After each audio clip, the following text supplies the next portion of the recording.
So with the recent announcement that Corporate Clash is going forward with toon resets, this now allows for me to talk a bit about the new task line that I'm personally writing for Corporate Clash and my philosophies going into it, which I feel would be an interesting video topic. I'm gonna try and not get too overly specific to the point that it upsets the rest of the staff on the team, but I would like to talk about the goals going into it and what I want to achieve within this task line. So the first part is grind. If any of you have played Project Altus, you'll probably remember that the tasks were incredibly hard. I think what failed here is TTPA was supposed to be more challenging of an experience, but the tasks were dialed up so high that it was nothing short of grindy. So, going into writing this, I aim to feel it out as I go and make the tasks you need to accomplish simpler, but still not as easy as Toontown Online.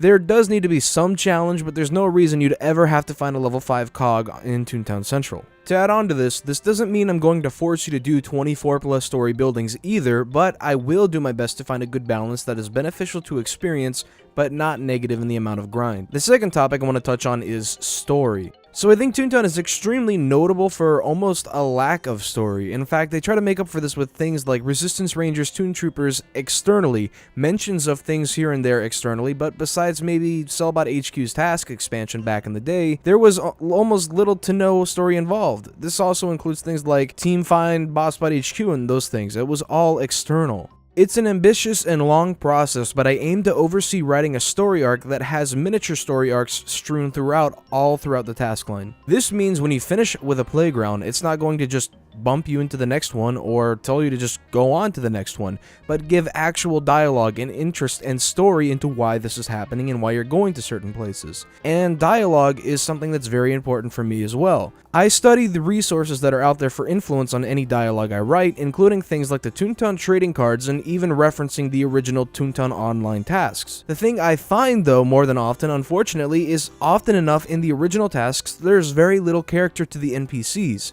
Don't get me wrong, there are some tasks where shopkeepers have a lot of character, but most of the time it's just the cogs took my adding machine, can you get it back for me?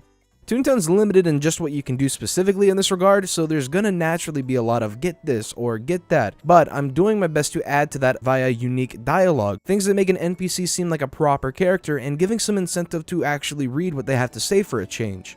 But not just dialogue, but story events, things that you might find interesting, plot twists, things that liven up the task line. Add all that up together and to the best of my abilities in combination with Ricky working on neat features for the task line, and hopefully upon finishing will allow for Corporate Clash to have a colorful, new, story-filled task line that is at least our best attempt at making something fun and new with this core feature. So to add on to this, what in your opinion would you like to see in a task line? What things would you feel would be beneficial? Let me know in the comments because this literally will have the potential to factor into the direction of the Corporate Clash task line. But to sum it all up, I just hope you guys enjoyed, and I just want to say as always, thanks for watching, and I hope to see you all next time in my next video.